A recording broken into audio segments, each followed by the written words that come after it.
Abonnez-vous et cliquez aussi sur la petite cloche de notification pour ne rien rater de nos prochaines vidéos. N'oubliez pas de partager aussi la vidéo et de la liker. Afrique N24. Radio à vous l'été, l'esprit patriotique. Merci de votre fidélité sur le 3xcanalk.ch et sur Radio à vous l'été, la voix de la résistance du peuple togolais. Et nous continuons cette émission et cette fois-ci, nous recevons ici même en Suisse, Dr Edema Atchoukwasi, qui est l'un des ministres dans le gouvernement légitime du Togo. Vous savez, tous les Togolais savent très bien que depuis l'élection présidentielle de 2020, Dr Agboume Kodjo est en exil, donc il a instauré un gouvernement légitime qui est en exil. Donc on reçoit Dr Edema Atchoukwasi qui a plusieurs casquettes au niveau de la diaspora togolaise dans ce combat de liberté en Afrique comme au Togo. Dr Edema Atchoukwasi, bonsoir. Bonsoir Sylvain Amos.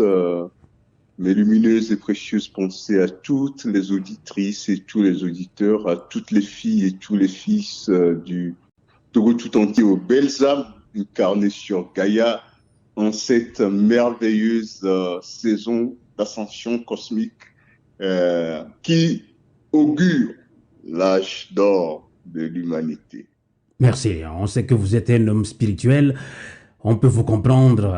Docteur Edema Atchoukwasi, la dynamique Monseigneur Kodjo invite les Togolais à un grand meeting. Samedi prochain, nous sommes à 8 jours de ce grand meeting, justement le 25 juin à Kodjendi, dans le quartier de Baie, justement.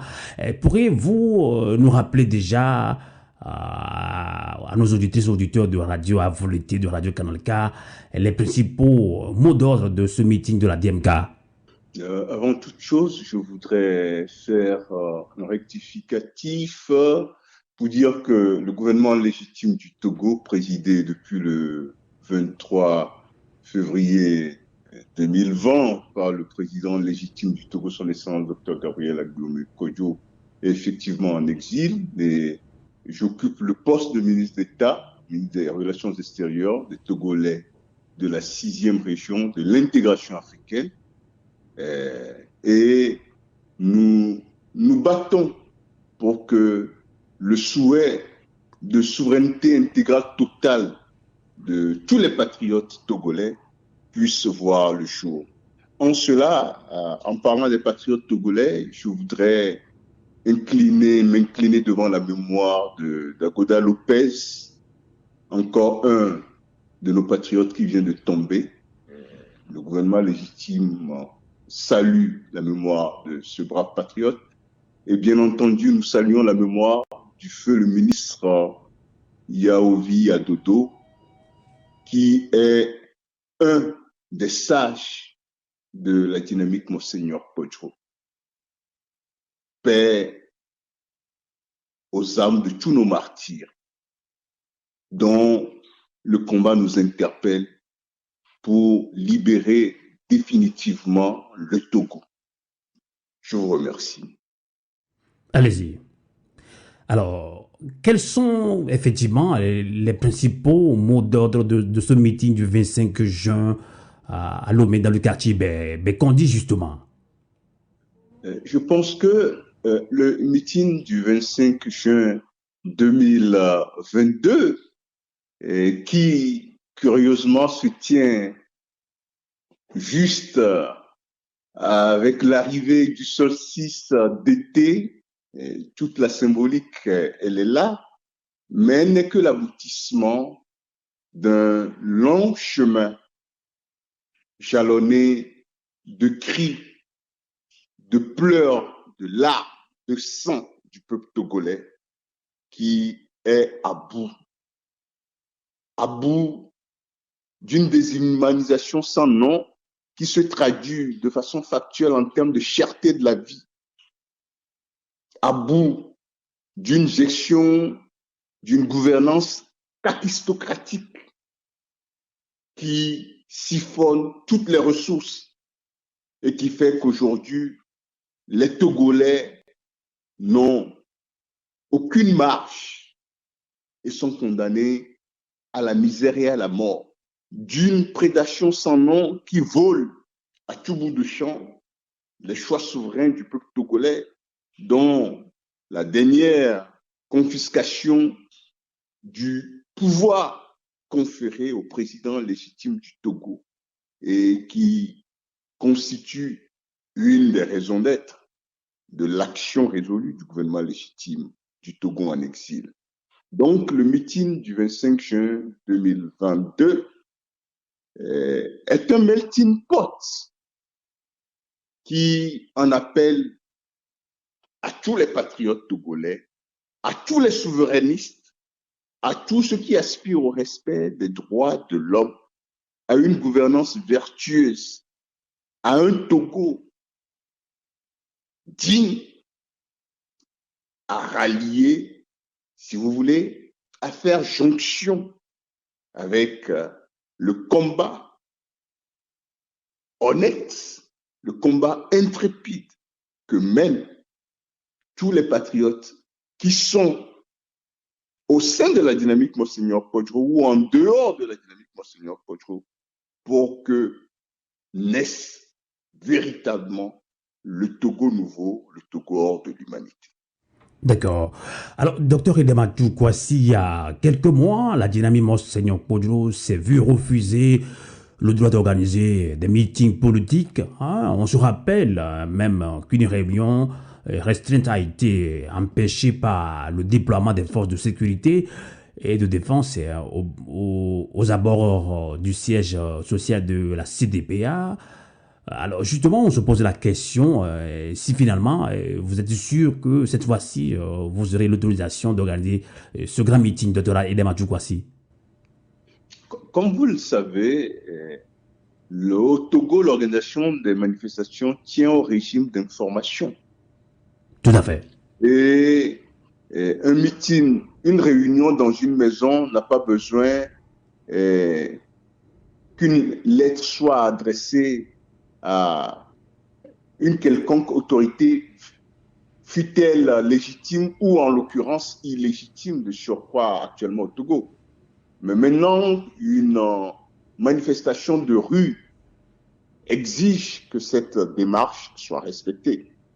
Et dans les mois précédents dont vous faites rappel, effectivement, il y a eu un abus de pouvoir de ces autorités illégitimes. Vous n'êtes sans savoir que l'arrêt du 24 mars 2022 de la CEDEAO condamnait le Togo pour la violation des droits de l'homme, de la liberté d'expression du président de la République légitimement élu, le docteur Gabriel Agboume Sankojo, et donnait 3 mois à ce gouvernement de réparer les dommages causés à la personne du président. Il est clair que si ce gouvernement est condamné pour la violation de la liberté d'expression, il ne peut pas encore s'aventurer alors que le délai court et il doit répondre devant l'institution communautaire.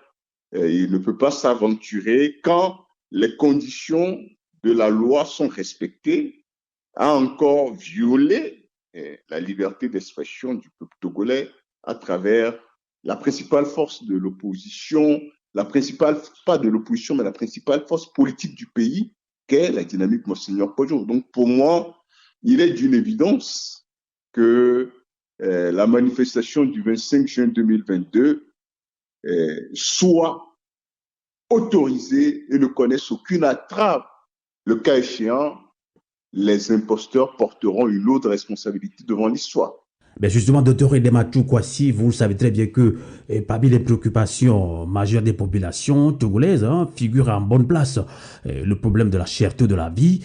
Et les Togolais, sans distinction d'appartenance politique ou ethnique, sont logés à la même enseigne face à l'inflation galopante des prix des denrées de première nécessité. Alors finalement, ne pensez-vous pas que finalement les populations togolaises attendent les formations politiques et les organisations de la société civile sur les vrais problèmes qui touche le bien-être quotidien, docteur Adjoukwasi, puisque justement, le 25 juin n'est pas que politique, hein, c'est aussi social. Et vous avez aussi soulevé le problème de cherté de la vie, docteur Adjoukwasi. Oui, monsieur Amos, vous n'êtes sans savoir que pour en arriver à la cherté de la vie, c'est une question de gouvernance. Et la gouvernance procède d'un acte politique. Et pour rappel, l'offre programmatique que le peuple togolais a publicitée à plus de 80% le 22 février 2020, dans cette offre programmatique, il y avait les 12 phares de la transition. Et dans les 12 phares de la transition, il y avait les mesures pour ramener la confiance, au rang desquelles figurent des mesures fortes devant alléger le panier de la ménagère et offrir de jours meilleurs aux Togolais. Raison pour laquelle, d'ailleurs, les Togolais ont coûté à plus de 80% cette offre programmatique du président de la République, son excellent docteur Adboumé Messankodjo. Aujourd'hui, l'offre programmatique que les Togolais ont votée pour avoir de meilleurs jours, on a confisqué le pouvoir par un quintuple coup d'État que la CEDEAO a condamné. Il ne faut pas s'étonner qu'une gouvernance qui a été rejetée par les populations ne peut pas faire mieux, puisque c'est l'incapacité à gérer les richesses nationales au mieux et à offrir un bien-être aux populations qui est à la base de ce référendum d'alternance du 22 février 2020. Maintenant, dire que la priorité des populations togolaises, c'est leur bien-être quotidien, c'est une vérité très évidente. Tout à fait. Et le combat que mène le président de la République, son excellent docteur Gabriel Adboumé Messankodjo, c'est avant tout offrir aux Togolais le bien-être dont ils sont dignes, qu'ils méritent. Donc, le meeting organisé n'est pas un meeting de la politique politicienne. C'est un meeting pour permettre aux Togolais de toute appartenance, de tous horizons, de se réapproprier leurs droits souverains d'enfants du Togo. Tout à fait. Leurs droits souverains à un bien-être, leurs droits souverains à la dignité, leurs droits souverains à un avenir meilleur qui aujourd'hui n'existe pas. D'accord. Alors, une dernière question, vous allez conclure également et vous allez aussi laisser un message à tout le peuple togolais, y compris ceux de la diaspora également, puisque on apprend également que la diaspora togolaise en Belgique aussi veut également organiser un meeting, c'est-à-dire en synergie avec ce qui se fait sur le terrain le 25 juin également. En tout cas, bravo quand même à la diaspora combattante également. Et dans la première partie de cette émission, on a reçu Dr Richard Tchindjo, qui est vice-président de DSA, un parti politique qui fut membre de la C14. Dr Richard Tchindjo disait, sans langue de bois, que justement, si les Togolais ne sont pas tellement intéressés par la réclamation de la victoire du Dr Adboumé Messankodjo, au moins la vie chère et concerne tout le monde, que lui aussi appelle les Togolais quand même à sortir massivement, à participer à ce meeting-là. Il est quand même revenu sur la rivalité entre opposition et également entre les partisans de l'opposition, celui-ci qui est pro-DMK, pro-ANC, pro-ceci. Il a quand même dit que nous devons sortir de ce schéma-là pour aller à une réconciliation au niveau du peuple togolais. Est-ce que vous avez un message également à l'endroit du peuple togolais pour que ce grand meeting soit un meeting citoyen, docteur Edem Adjoukwasi, pour conclure cet entretien? Oui, ce que je peux dire à toutes les filles et à tous les fils du Togo tout entier, c'est que il est venu le moment de la jonction, du ralliement, parce que il y a plus de 2 ans qu'on a imposé à nous tous un état d'urgence sanitaire, un état d'urgence au travers duquel on bafoue davantage les droits des citoyens et ces 2 années, on a vu comment la situation des populations a détérioré. Personne ne viendra à la place des Togolais ouvrir le chemin de l'espérance. Il y a 2 ans, les Maliens, avec un certain imam Diko, ont compris qu'il leur appartient eux-mêmes de se lever sur toute l'étendue du territoire malien pour dire non à la gestion kakistocratique d'Ibrahim Keïta.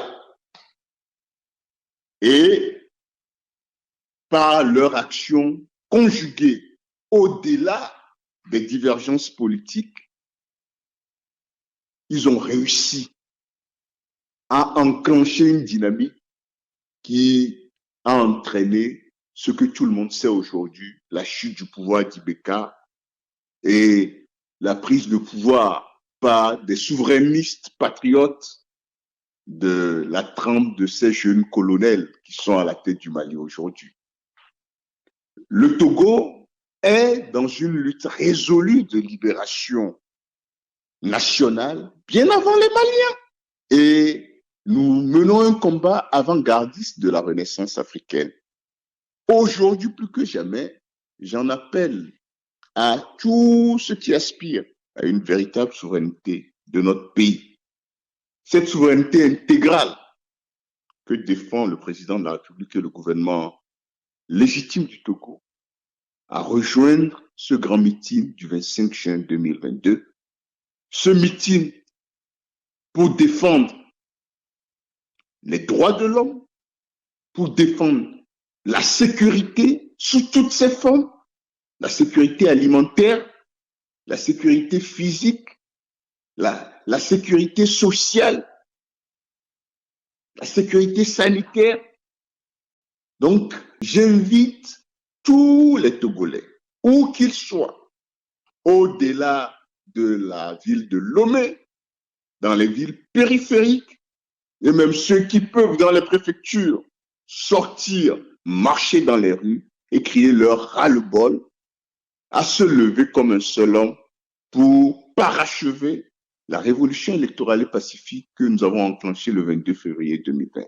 Quant aux patriotes dans la diaspora, il est clair que nous organisons des manifestations synchronisées, notamment au Nigeria et en Belgique, avec le meeting du 25 juin 2022. En Belgique, c'est à la place Schuman, au rond-point Schuman, que vous connaissez tous, ceux qui sont en Belgique.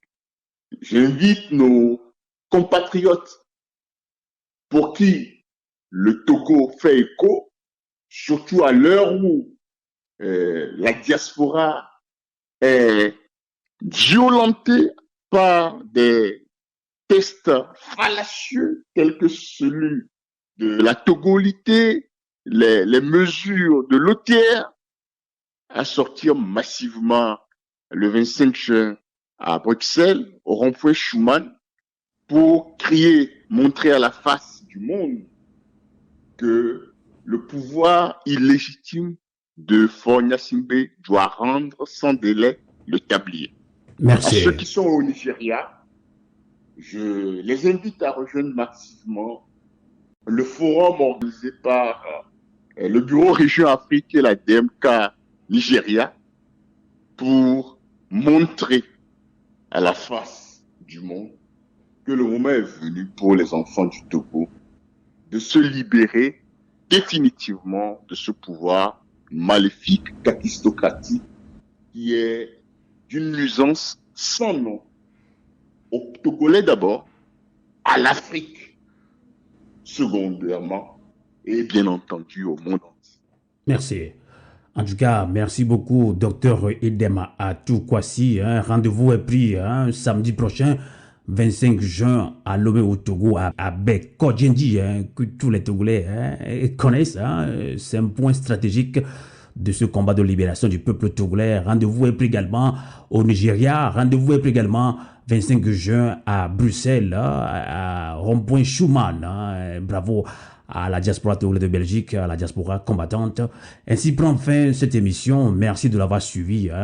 Merci de votre fidélité. Merci également de votre résistance sur Radio à Voleté, la voix de la résistance du peuple togolais. Bonsoir en toute résistance et bon week-end. Radio à Voleté, la voix de la résistance du peuple togolais.